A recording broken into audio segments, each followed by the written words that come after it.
The Side Order DLC is out and it explains some crazy phenomenon that actually happened in the events leading up to this story. Now, as there's no extremely crazy lore that adds to the overall story arc of Splatoon 1, 2, and 3, but there is some really cool information and stuff that I wanted to explain to you guys, especially with the true ending of the game, which requires you going up the spire 12 times. But if you enjoyed Splatoon 3 and want to see more information about the story, the characters, and even more gameplay, make sure you leave a like and subscribe. Let's see how many people we can get to subscribe from this one video, but thank you so much for tuning in. And let's jump into the story and true ending explained from Splatoon 3's Side Order. Also, of course, spoilers ahead. So our story starts with our main character from Splatoon 3 being the new Agent 3 with the new Squid Beak Splatoon actually being warped into a digital world. Now we know that this isn't the only Inkling or Octoling warped into this world because we will see many more later on and it will be explained here later on. But it then zooms in to Agent 8 once again making a return as he wakes up on the floor of a deserted version of Splatoon 2's Inkopolis Square where everything is white and cold and feels strangely vague as no one appears to be anywhere near the square. Now this story is actually a direct sequel that comes from the events of Splatoon 2's Octo expansion. Also, the last Splatfest from Splatoon 2 had a major role within this story because it was Chaos versus Order, and obviously Chaos won, which kind of affected the events of the Splatlands for the main story of Splatoon 3, and Order is actually what this DLC is based off of. But Marina would post a section of stories on what looks like a social media outlet very similar to that of Instagram, where she'll explain some of the things that are going on in her life, and we can use this in order to tell us what happened leading up to the events of this digital world that we are in. But we know shortly after Octo expansion, Marina and Pearl would go on a world tour, followed by Agent 8, but Marina had another project that she wanted to work on in the meantime. Marina was actually creating a virtual world that was capable of restoring the memories from all the Octolings that were sanitized by Commander Tartar and his Kamabo Corporation. Now let's back it up real quick. If you guys never played the DLC of Splatoon 2's Octo expansion, there was an evil telephone named Commander Tartar, who was actually made by a scientist, one of the last humans on Earth, to pass down humans' knowledge to the new apex species. But instead, like all AI, he became evil and corrupted and wanted to control all the Octarians via sanitization and completely sanitize the entire world where he can control it. Sanitization was the process of putting the Octolings inside capsules and then dumping them through this green goop, which would completely wipe their mind, isolate their souls, making them actually very similar to a world of Order just under his control, giving him a brand new green colored Octarian army to work for him.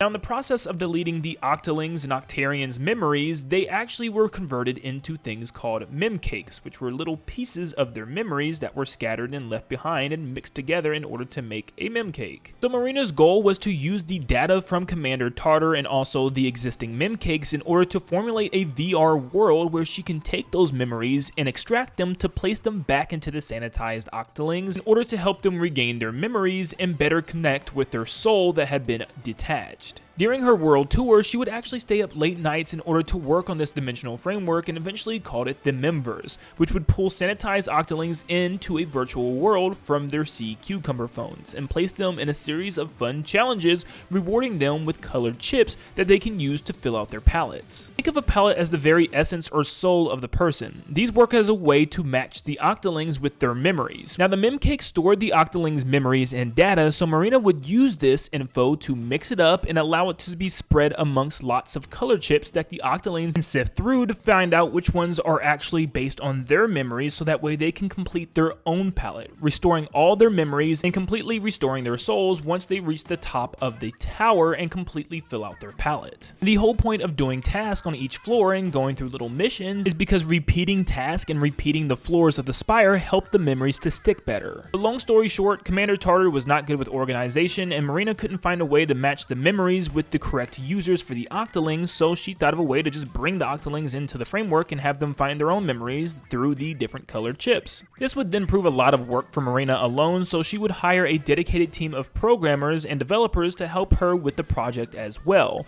But one day, Agent 8 is pulled into this framework unexpectedly and meets up with Drone Pearl, which Marina had designed to help guide the players through the spire originally, so that's exactly what she will do here for Agent 8. The two make their way up the spire alongside alongside Oct, which is an old friend of Marina's that had also been pulled into the framework herself, which also was a sanitized Octoling. Pearl and Agent 8 make it up the spire for the first time and find Marina, but it looks like she's brainwashed and tied to some type of terminal that Agent 8 has to release her from. They save her and find out the one that trapped her in there was some creature named Order. He kicks them out the spire and raises it up another 20 levels, making it a 30-floor journey to get back to the top. But Marina stops for a second to explain exactly what's going on, and explains that Order is an AI that went rogue whose master plan is to make a colorless world of order by using grayscaling, which is neutralizing the will of everyone that's trapped inside the VR. While your mind is going through the grayscaling that's trapped in the VR, the real-world version of you also starts to lose their will in real life too. Everyone will lose their will and become lifeless zombies in a world of strict order if they don't stop the AI.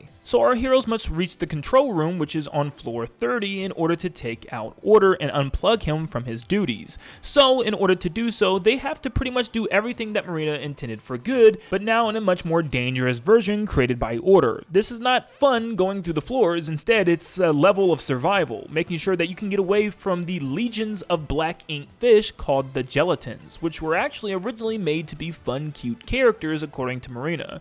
Order also turned the fun test that Spire was into a grueling gauntlet full of enemies and traps, so it was a challenge to get to the top floor. Before moving on to the top of the spire, one of the bosses you actually fight within the spire is the Parallel Cannon, which seems to be a bunch of Inklings and Octolings that are kind of transformed into these black ink creatures and being hypnotized by the helmets that they're wearing. With the one in the middle presumably being your Splatoon 2's main story avatar, which would be Agent 4. What's interesting about this though is we never actually directly fight Agent 4, and we don't see anything else about them within the entirety of the story, which is pretty weird. Also considering the fact that the only information that we get is Agent 4 was initially programmed to be security for the Spire, but yeah, for a security guard, it sure doesn't really do anything during the actual game. All we have is a quick dialogue box from Smallusk that just pretty much hates Agent 4 because they are big fans of chaos and no chaos can be in the Tower of Order, which technically isn't true because my Agent 4 picked Order, but you know, I digress. Eventually we make it to the top of the spire and find Order, who turns into the Overlorder, which is a giant octopus. Right before the Overlorder is defeated, he causes a great mass grayscale to take place. And right before the grayscale takes over everybody, Act actually starts a beat on Marina's laptop by pressing a button just in time, which gives a vibe for everybody, including Agent 8, to wake up. Yeah, it's Splatoon. I don't know. I guess in a way you can say music is like part of their everyday lives, literally like as part of their soul that helps them to live and move on and is like part of their overall vibe. Marina and Oct hit the turntables and Pearl literally screams the roof off the place and actually ends up using the killer whale that she used against Commander Tartar in the NILS statue. And just like in Octo Expansion, it's able to defeat her enemy. Not as cool as Octo Expansion, but still gets the job done to completely defeat Overlorder. Once defeated, we find out that the AI program Order is actually just a baby octopus named Smallusk, and he even talks like a little baby, which is pretty hilarious. The credits roll as the characters ride the elevator back outside of the spire, and it actually is a reference to the Octolings coming from underneath the ground. In a way, it reminds me of them coming from the deep sea metro and finally seeing the sky. But we see Agent 8 once again come right back into the framework, and according to Marina, Order can no longer affect the real world, but they still need to complete the pallets that are in this reality and fix the souls for those drug in by reaching the control room with every weapon pallet, which is 11 times. And every time we get to the top and fight Smallusk, we learn a little bit more about his true intentions, and he claims over time that originally Marina and even the minds of the architects wanted a peaceful world of order, so that's what Smallusk is trying to create, which was true. At one time, Marina did want a world full of perfect order. But after going up 11 times, you'll get the 12th and final palette being Agent 8's palette, and you'll go up one final time, and then once you defeat Smallusk, he then will pretty much just give up on his current task of trying to create order. And finally, he is convinced that the framework is a place to help Octolings after all. He will remain at the top of the spire as the big boss and guardian of the spire, and thankfully we don't have to go up a 13th time. Now what do we get for going up the tower for the final time? Well, we get 3 special diary messages that all come from Oct. The first one will talk about how they used to be classmates, and how Marina was hardworking and the smart student, while she was the slacker. We can see the Octoling soldiers from Splatoon 1 as well, and you can see like their dorms and areas where they slept, which was pretty interesting. The second post is the last picture taken of the two, where Marina was recruited for an elite position alongside Octavio, and Oct was stuck handling security back behind. And the third and final post talks about how Marina left the Octolings and the chaos that caused shortly after. This caused Oct to lose her job and ultimately started to jump into music because she had nothing left. She decided to go to the club at the lowest Octoling base and becomes a DJ known by the name Deadfish. This is all right before she was eventually led into the facility and sanitized by Commander Tartar. So like I said, unfortunately we didn't get any type of super deep lore to completely change what we know and think of Splatoon, but thankfully we did get some new information that kind of gave us some more clarity on the Octoling life and things that happened to Marina in her past. With a VR framework meant to repair the lost minds of sanitized Octolings, this was the world of order. But definitely feel free to let me know down below what you thought of this entire story. Was there any parts that I missed? Is there any parts that you would like to add? Definitely comment them down below, and make sure you leave a like and subscribe before you head out. And like always, I'll see you all on the next one. See ya, guys.